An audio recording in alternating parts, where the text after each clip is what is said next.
first things first, right?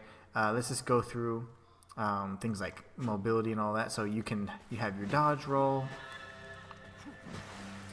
You can move around pretty loosely. I mean, it's pretty loose, you know. So if you change directions, you do have a little pause. So just be mindful of that. If you're walking on narrow like beams and all that, which is pretty often in this game, just be careful.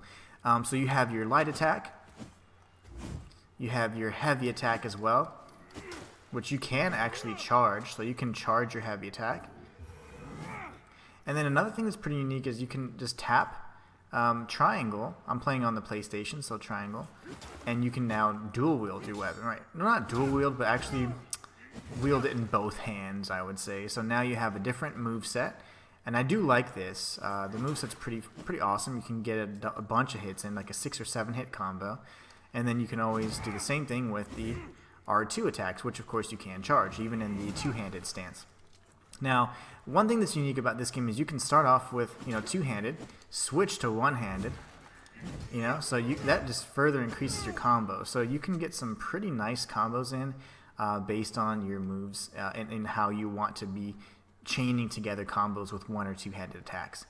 On the left, if you press left or right, you can kind of cycle between these items here. The Sanguinarix is your health, so that's like your Estus Flask. It is renewable, so don't worry about it.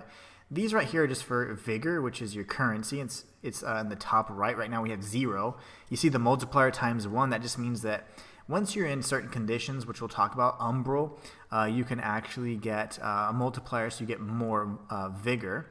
And Mana Stone Clusters, if you have magic or you're using sorceries, that will replenish your magic. And then this slowly repairs your health over time. So what I like to do is I like to clear those items out, so you just press the options button and you can press square to unequip all these. Anytime you get a new item, it will automatically go to your quick access. So if you don't want to accidentally cycle through and click something you just picked up, make sure you do a regular check of your inventory every time you go, and maybe do a bit of exploring, because if you pick up a brand new item you haven't seen before, it's going to go straight to your quick access bar. Just so you get a better idea of what to look at here, this is our weapon. You do have your main weapon. You can hold a weapon in your left hand as well. And then this is your throwing hand, which is your right hand. When you have your throwing hand equipped, if I had like a crossbow, for example, I could equip that. But if you have your throwing hand equipped, you can select between different types of throwables. So this one, for example, is going to be our Radiant Burst Parchment, and it does holy damage, so 115 holy damage. And if you see right under the ammo cost, which says 3, you see strength, agility, and then it has a little red blood mark and it has 100. There's a different status effects like smite, burn, ignite, your poison, frost, and things like that. We'll go over those in a little bit. But anyways, you can equip a bunch of different throwables, up to 3. So if I had different types, like say for example I had like an axe or a javelin, I could equip that in square slot, and then triangle slot could also have a separate one. So I'll go over how to use those in a moment. So if you are trying to use a throwable, you can press up on the D-pad, you hold L2, and then you could press R1 to throw it if you're locked on, or R2 if you just want to manual aim, right? So R1 would be like just throw it, and you could lock onto an enemy, or you could do R2. Which is how you throw it, manually. Now, you see that the X down there is for the Radiant Parchment Burst. If I had 2 other items, I could cycle between X and square and triangle. So, if you look at the top left, you see there's the red, which is my health bar, green, which is my stamina, and then you see it's actually the ammunition bar. Ammunition is replenishable. You don't have to purchase individual bolts or parchments or things like that to throw, axes, javelins. They do replenish every time you rest at a vestige, which is your resting point. But the yellow amount there, that shows you how much ammo it costs. So if I throw this right now, it's going to cost 3. As you can see, there's 3 yellow bars, right? So just a good idea, just kind of get a good idea of how that works, right? Just so you know, if you press down, you go to your Umbral Lamp. The Umbral Lamp has a lot of uses. The first of which shows you, if you hold L2, it shows you a glimpse of what's in Umbral. So say for example I'm in a pool of water and the water is a little high and it's making me move slow. If I have this out and I hold it, I'm now traversing on dry land. Same thing goes for if you're crossing a bridge that wasn't there, it's only a present in Umbral. You can just hold on to L2 and make that work. If you hold R1, it's kind of like the suck. You suck in souls that are nearby. There's even little parasite type enemies you can suck that protect enemies, and it helps remove their invulnerability by holding L2 to have the Umbral lamp out and then holding R1 to suck. If you hold L2 and then you press R2, that's the soul flay. You can use that on environmental items that you can lock onto so that you can actually pull things towards you. You can interact with things in Umbral. Or you can use it on an enemy to pull their soul out and deal a bunch of types of damage, which we'll be going over. You see that there's another option. There's square. If you hold L2 and you hold square, you actually transition from Axiom, which is this world that we're in, to the Umbral realm, which is this realm that we're looking at. You can actually traverse into that realm.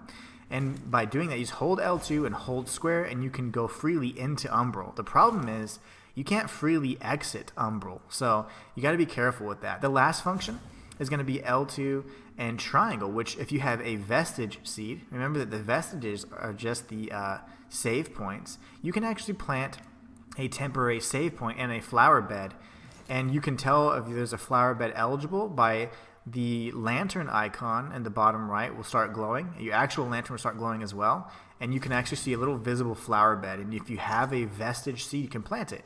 And that's a temporary save point that you can use, and it will only be replaced if you plant another one. So you can kind of plant one freely, but if you plant a second one, the first one will go away, and the second seed will replace the first. So you can always have your vestige save points plus your seeds that you kind of create. Anyways, let's jump into some combat and have some fun. I just wanted to cover some of those topics. There's so much going on in this game, and I absolutely love it. As you could tell, the damage numbers are red, which means it's good. You want to see red damage. That means, like, in particular, that we're dealing a type of damage that's going to hurt the enemy. White damage means they're not really, it's kind of neutral, and then gray means they're resistant. So see here, we're kind of in a pool of water really deep. Well, if I wanted to move a little bit faster, because you have to walk while you're holding your lamp, you can just go through here, grab it.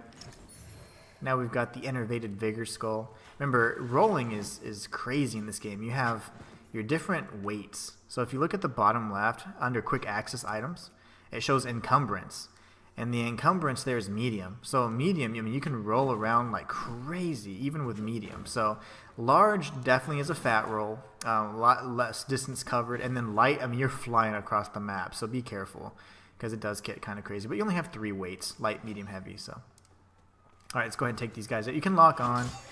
There's a pretty cool feature I'm going to talk to you guys about. It's called what is it called? I guess the best way to put it is just your parry system. So when you're parrying, if you see that I locked on, there's like a half moon right now to the lock on circle. That outer ring actually is his poise bar. So if we if we continued to, like, for example, kick the enemy, we would remove more and more poise. And once we remove enough poise, you can do a critical attack once you see the red icon. So that's really neat.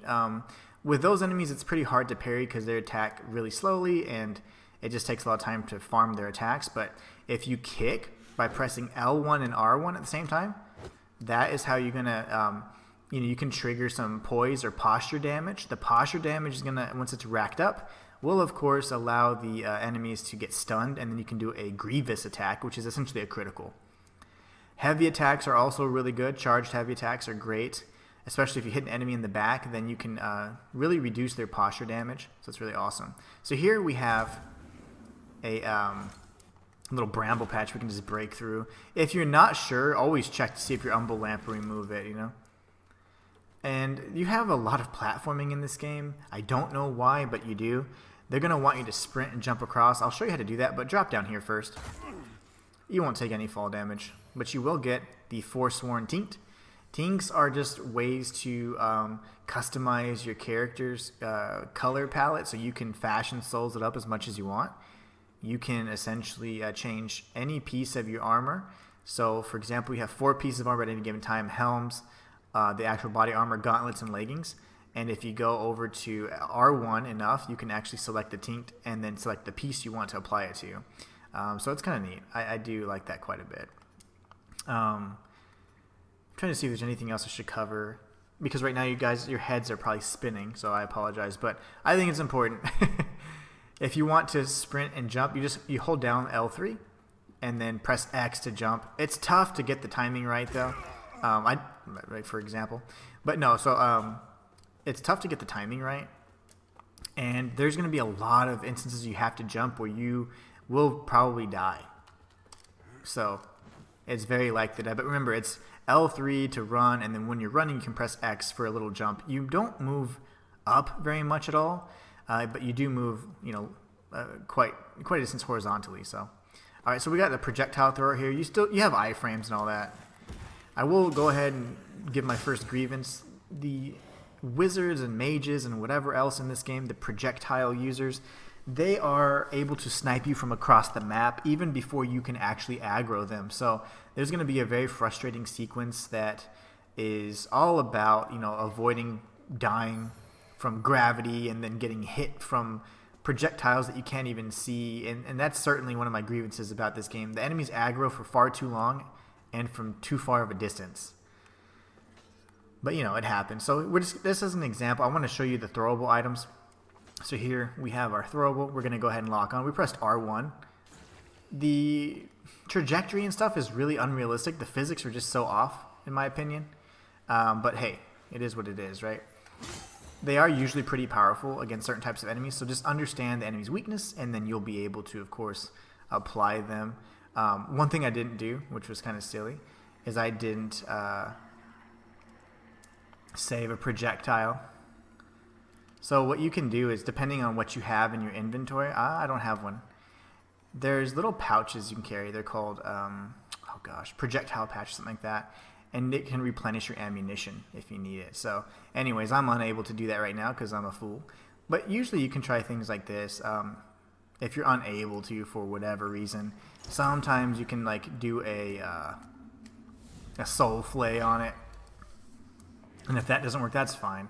So you see my umbral lamp is going kind of crazy. And right now it's like, well, there's not really a lot you can do, right? This is blocked off. And if you saw that skeleton, you're probably like, well, what does that do? Well, what you can do is you can actually enter this realm. And I'm going to show you exactly what it does. But you can enter the umbral realm, and I'll show you how cool that is in just a moment. But anyways, we got to remember to get that. Now, how silly, right? We forgot one. When I was trying to show you guys, and I didn't get one of the first items. So save some of those. So it says an umbral entity blocks your path. Check this out. This thing is so obnoxious. It's so loud, and you do have ways to deactivate them. Based on the number of coils they have, you can usually follow them and see. So there's one coil that goes over there, and then one blue coil or tendril that goes over here. So there's going to be more than one pathway that we need to destroy. That means there's probably two things that we're going to need to unlock. So anyways, pretty neat. Okay, so normally, right, you say I'm blocked. I can't go through this gate. I can't break through. What do I do? Well, always hold up your umbral lamp, One thing that I would advise is that in later areas, once you have your lamp up, you got to be very careful because enemies in umbral, they can attack you from their realm. So from umbral, they can attack you. And so you got to be careful because if you get hit from an enemy in umbral while you're in Axiom, you will be transported to umbral unwillingly. So it'll be, you'll be sucked into that world. And if you're not ready, you can be in for a world of hurt because it's not easy to leave umbral. It's very easy to enter it. But the only ways to leave it are by resting at a vestige or by those little skull items that were over there in the beginning area that I pointed out. So that skull right there. You interact with them and you can, go back to your world. So it's pretty neat. But again, a lot of systems and mechanics kind of overlapping. So I certainly encourage you to experiment with them all and give it a chance, Okay, so nothing under here, right? So, see, we fell. We're stuck. What do we do? You can actually enter umbral, and I'm going to show you exactly how. You hold L2, and you hold square, and now we're in umbral. So now we don't have to really traverse back. We don't have to hold the lamp up. We can just freely move around. Really nice. So here we have the Wither Ward.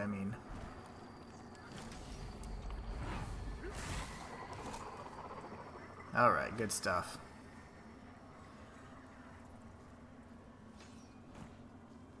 So we're just going to keep working our way down and just be careful. We will circle back to the area in the beginning with that one projectile, that skeleton hanging upside down. We can throw something at him later. So this is a good opportunity to show you guys how to use Soul Flay. So if you lock onto an enemy, you hold L2 and then R2, you can pull the soul out of the enemy. And if you hit it, the enemy's life bar is going to turn white. That's called wither damage. As soon as you tap them once, that wither damage, anything that's white, will immediately disappear. So as you can tell, we're in Umbral, and upon entering Umbral, you too will have wither damage to your health. So the only way to retrieve it is either by pumping in healths, which, you know, more heals, which kind of sucks, or you can attack an enemy. By attacking an enemy, you can regain your Umbral. So I suggest you do that. If not, if we get hit one time, half of our health bar is going away. And heals are much less effective in Umbral. Another thing you can do that a lot of people don't know about is that you can actually use these little pustules here to regain your Soul Flay ability, which is the little ball underneath our ammunition gauge. And also, say for example, you were just missing actual health. It wasn't withered. It wasn't white.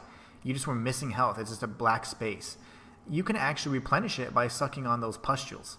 So, I know it sounds disgusting, but it works. Matter of fact, I might show you guys. So I'm going to show you how to replenish wither damage. So here you go.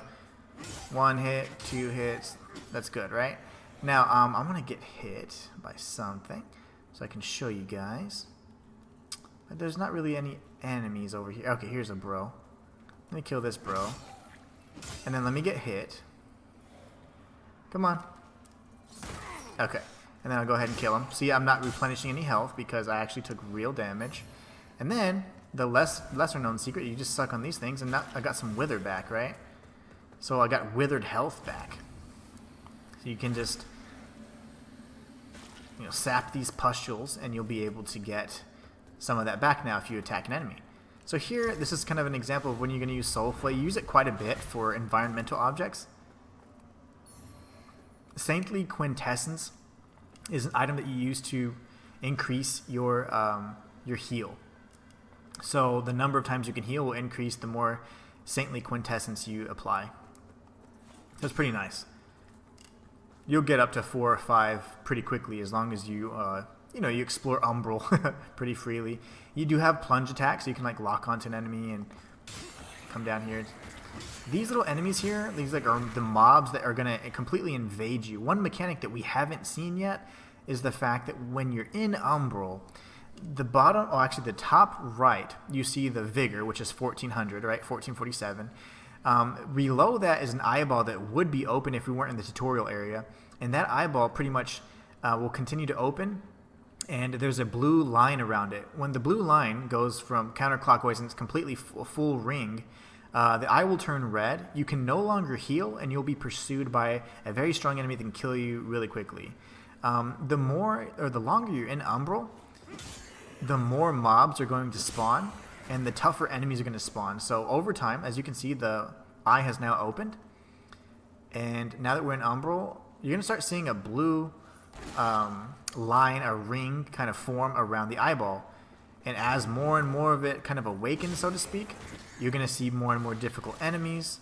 You're going to see all kinds of terrible stuff. So it gets really bad. And that was another kind of minor grievance of mine. There are a lot of instances where you have to, run past enemies because you're in an area that you can't explore. And when you're in an Umbral, you're stuck in Umbral. So you're constantly being pursued. So you can't really review items. You can't do things like that you normally could. So if you grab a bunch of things, you might have to go back in your inventory. And guess what? There's nothing that indicates a brand new item once you obtain it. So there's little things like that would have been nice for quality of life. But as you can tell, the ring, it's a white ring, is now forming around. It's becoming more solid. And that is saying, hey, as you stay in this realm, more enemies are going to come attack you. And stronger enemies are going to come. So right here, obviously this is one of the coils that's blocking everything off, right? We can't do anything there, so what do? You can look around here. This is going to be one of the 2 souls we can free, so to speak. And when you do that, you pretty much unlock the entity that's there. So it just had 1 coil that time, which is fine. That's the door that was locked that we saw that first entity. The umbral entity like that is always going to be surrounded by little areas you can go and find those souls you can free. So here's a great way to return back. So, if you're ever in a bind, you can use these. I would urge that you understand the importance of them, though, because once you use them one time, unless you rested a vestige, you can't go back and use it again. So it does not respawn unless you go rested a vestige. Alright, so here we go. Now we've cleared this path. We're back in Axiom. You can tell because there's no more eye or anything like that. And also because the color scheme's a little bit more inviting. It's a warmer palette. We're right back where we started, right? So nothing there. And it's just because I was being so darn thorough. But we can always go back. The abandoned red cops is like the very first area, and all we're going to do is this right here. This is our very first save point, which they call vestiges. They're all named after like legendary lamp bearers. So we get the desiccated vestige moth, which is essentially a way for us to return back to the last vestige, but you lose all vigor, which is your currency. So be very careful when you're doing that. Now that we've got it, you see that purple flame in my vigor bar? That means I can level up. Also, when you go rest at the vestige, you can upgrade your character. So we're going to go strength. I strongly suggest pumping in as much strength as possible. We want to deal as much damage as we can. Vitality will also be a secondary stat that we're going to be pumping up as well for survivability. Weird thing about the maps and stuff, I'm going to go ahead and point it out now. When you go to your journal, this is the map. So it's a typical map of any kind of Souls-like map. It doesn't exist, right? But anyways, when you get maps of individual areas, they're going to just show kind of certain points of reference that you want to look at.